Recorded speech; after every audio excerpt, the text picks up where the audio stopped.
क्या Donald Trump, Zelensky और Putin एक मेज पर बैठकर बात कर सकते हैं? इसके कयास लगाए जा रहे हैं। जेलेंस्की इसके लिए तैयार है, लेकिन पुतिन की तरफ से कहा गया है कि ये मीटिंग तभी होगी जब मौजूदा बातचीत में नतीजे देखने को मिलेंगे।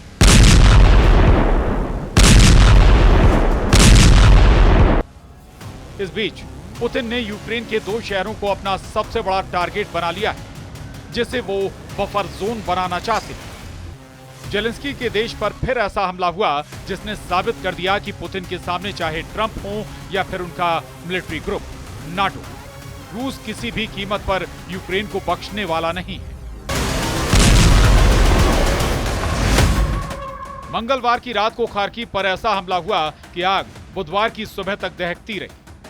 ये पुतिन का गुस्सा है जो आउट ऑफ कंट्रोल हो चुका है।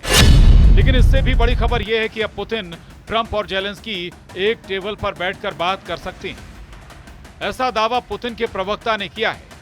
दावा ये कि अगर युद्ध विराम को लेकर बात सकारात्मक तरीके से बढ़ती है तो ट्रंप, पुतिन और जेलेंस्की एक मेज पर बैठकर सब कुछ फाइनल कर सकते हैं। जेलेंस्की भी कह चुके हैं कि वो ट्रंप और पुतिन दोनों के साथ बात करने के लिए तैयार है। यूक्रेन के राष्ट्रपति जेलेंस्की का कहना है कि हमने रूस से संपर्क किया। हमारे रक्षा मंत्री ने रूस के वार्ताकार को बुलाया है। उन्होंने कहा कि कुछ होगा, लेकिन कुछ पता नहीं चला। हमने अमेरिका से पूछा, वो भी इंतजार कर रहे हैं। हर कोई इंतजार कर रहा है। ये दावा ऐसे वक्त किया जा रहा है जब पुतिन ने यूक्रेन को पूरी तरह रौंदने का फाइनल फैसला कर लिया है, क्योंकि अब सीधा सीधा राजधानी कीव पुतिन के टारगेट पर आने वाली है। इसका इशारा पुतिन की नई रणनीति से पता चला। पुतिन के टारगेट पर हैं यूक्रेन के 2 बड़े शहर खार्किव और सुमी। यहां रूस बनाना चाहता है बफर जोन, लेकिन जेलेंस्की बता रहे हैं इसे पुतिन का किल जोन, जहां से कोई बचकर नहीं निकल पाएगा। उधर रूस के राष्ट्रपति व्लादिमीर पुतिन का दावा है कि रूस के बॉर्डर के पास बफर जोन बनाने का फैसला हो चुका है। दुश्मन के मोर्चों को खत्म किया जा रहा है। ये काम जारी है। पुतिन बता चुके हैं कि यूक्रेन के कई फायरिंग पॉइंट यानी कई मोर्चों पर ताबड़तोड़ हमले किए जा रहे हैं और उनको जल्द से जल्द उखाड़ फेंकने की कोशिश है।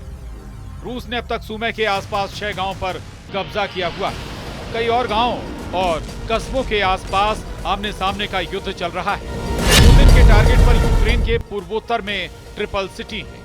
ये हैं खार्किव, सुमी और चर्नीव। अगर इनके आसपास पुतिन बफर जोन बनाने में कामयाब होते हैं तो समझ लीजिए फिर यूक्रेन की राजधानी तक पुतिन की रेंज होगी और फिर जेलेंस्की का सबसे मजबूत किला कैसे ढह जाएगा, इसका खतरा नाटो से लेकर व्हाइट तक फैल चुका है।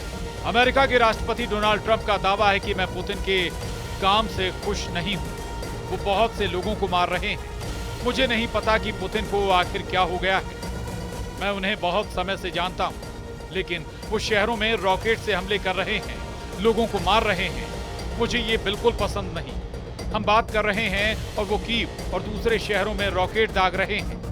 पुतिन ने मई महीने में बहुत तेज हमले किए और अब ट्रंप को भी लग रहा है कि जून का महीना यूक्रेन में जेलेंस्की के लिए करो या मरो वाला होने वाला है। जेलेंस्की का इल्जाम है कि रूस बैलिस्टिक मिसाइल में क्लस्टर वॉरहेड का इस्तेमाल कर रहा है ताकि मिसाइल छोटे दायरे में नहीं बल्कि बड़े इलाके में ज्यादा से ज्यादा तबाही मचाए। पुतिन भी बताना चाहते हैं कि उनके पास यूक्रेन पर हमला करने के लिए हथियारों की कोई कमी नहीं। रूस का अटैक जारी रहेगा और यूक्रेन जलता रहेगा। यूक्रेन इस वक्त पुतिन की मिसाइल पावर से बहुत ज्यादा घबराया हुआ है। रूस ने अब तक यूक्रेन पर 2 बहुत ही खतरनाक बैलिस्टिक मिसाइलों का ज्यादा से ज्यादा इस्तेमाल किया। पहली है पुतिन की सबसे सटीक माने जाने वाली स्कंदर M बैलिस्टिक मिसाइल, जिसकी रेंज 500 किलोमीटर है। यूक्रेन का दावा है कि पुतिन इस मिसाइल को क्लस्टर बम से लैस कर रहे हैं ताकि ज्यादा से ज्यादा नुकसान हो। ये 1 सेकंड में 2000 मीटर की रफ्तार से हमला करती है, यानी इसको रोकना किसी भी मामूली एयर डिफेंस सिस्टम के लिए नामुमकिन है।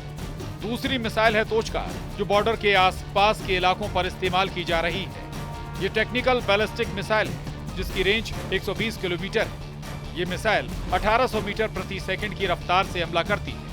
सूमा में यूक्रेन के मोर्चों पर रूस के फाइटर जेट्स ने 4 दिन के अंदर 30 गाइडेड बम गिराए, यानी पिन पॉइंट वाले हमलों में अचानक तेजी लाई गई। पुतिन के बढ़े हुए हौसले के पीछे कुर्स्क में मिली जीत भी है, जहां पुतिन के कमांडर कादिरक ने बड़ी प्लानिंग के साथ खतरनाक मिशन को अंजाम दिया और कुर्स्क से यूक्रेन को खदेड़ डाला। कुर्स्क में युद्ध के दौरान जब पुतिन के बड़े बड़े जनरल जूझते हुए नजर आए, तब कादिरक ने कमान संभाली और पुतिन को जीत का वो तोहफा दिया जिसका पुतिन को 6 महीने से इंतजार था। रूस का अभी यूक्रेन के 4 बड़े इलाकों पर कब्जा है। इसमें डोनेस्क, लुहांस्क, जपोरीजिया और खेरसोन तक का इलाका है, यानी पूरे पूर्वी यूक्रेन पर इस वक्त पुतिन की आर्मी का कंट्रोल है। क्राइमिया को मिलाकर ये यूक्रेन का करीब 20% हिस्सा है जिसे पुतिन नहीं छोड़ेंगे। ये यूक्रेन पर उनके हमले बता रहे हैं। यूक्रेन के एक मिलिट्री ऑब्जर्वर कॉन्स्टेलिन मैशोवेस का दावा है कि रूस बहुत धीरे धीरे सुमे की तरफ बढ़ रहा है।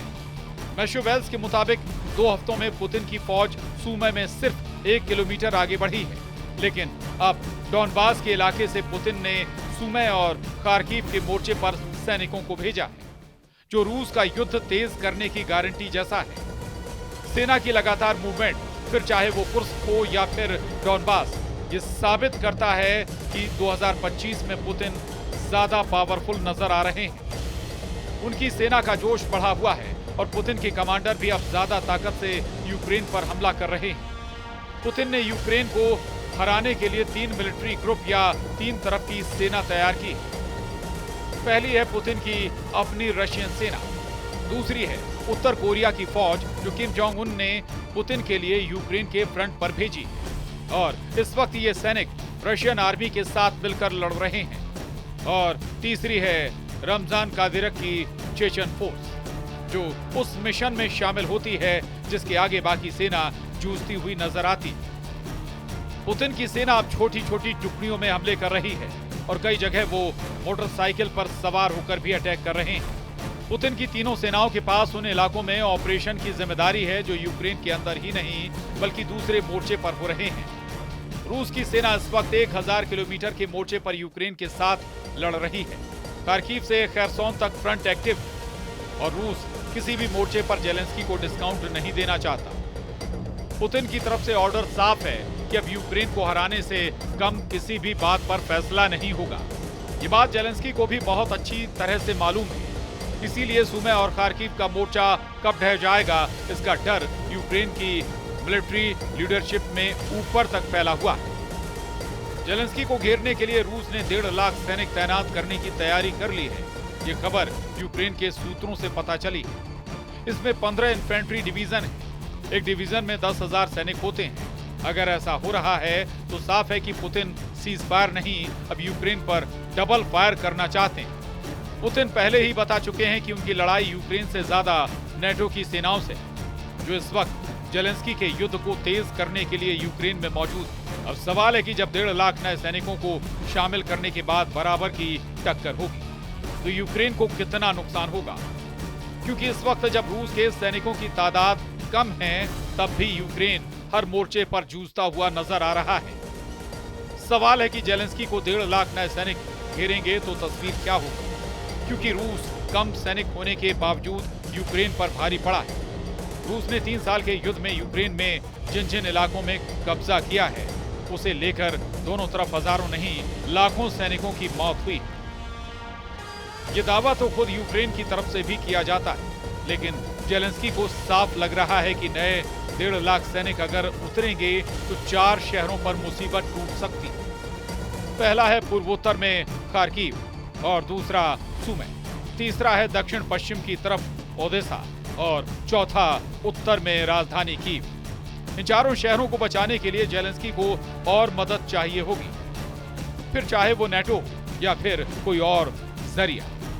जेलेंस्की के लिए फायर पावर बढ़ाना मजबूरी बन जाएगा और उसके बाद उनके सामने अमेरिका के आगे भी हाथ फैलाने के अलावा कोई रास्ता नहीं बचेगा। पुतिन बार बार बता रहे हैं कि उनके गुस्से में जेलेंस्की के लिए रहम की कोई जगह नहीं। पुतिन का सिर्फ एक मकसद है, नेटो का सरेंडर और यूक्रेन के टुकड़े।